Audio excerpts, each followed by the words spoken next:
ఒకప్పుడు అందరూ ఒక చోట చేరి సంగీత దర్శకుడి ఊహల్లో నుంచి ప్రవహిస్తున్న బాణీలు బాగున్నాయో లేవో చర్చించుకుని ఆమోదముద్ర వేసాకే ఆ పాట బయటికి వచ్చేది. మరుగున పడిన ఆ ఆనవాయితీని గుర్తు చేస్తూ మళ్ళీ మా కీరవాణి గారు విశ్వంభర కోసం పాటల్ని కంపోజ్ చేసే ప్రక్రియ మా ఇంట్లో ఏర్పాటు చేసుకున్నాం.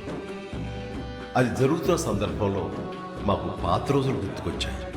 ఆపద్బాంధవుడు మ్యూజిక్ కంపోజ్ చేసే సందర్భాన్ని గుర్తు చేసుకుంటూ ఆనాటి ఆ మధుర గీతాన్ని ఆయన ఆలపిస్తుంటే మనసు తీయని అనుభూతికి లోనైంది.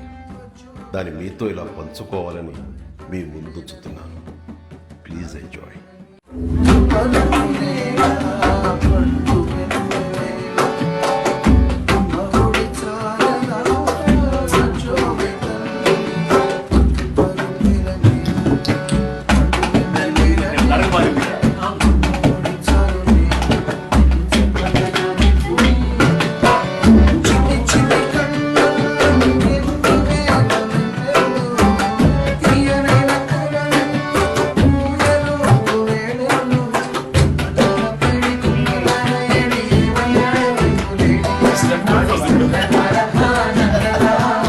ఈరోజే జన్మించిన మా ఆస్కారుడు కీరవాణి గారికి హృదయపూర్వక జన్మదిన శుభాకాంక్షలు.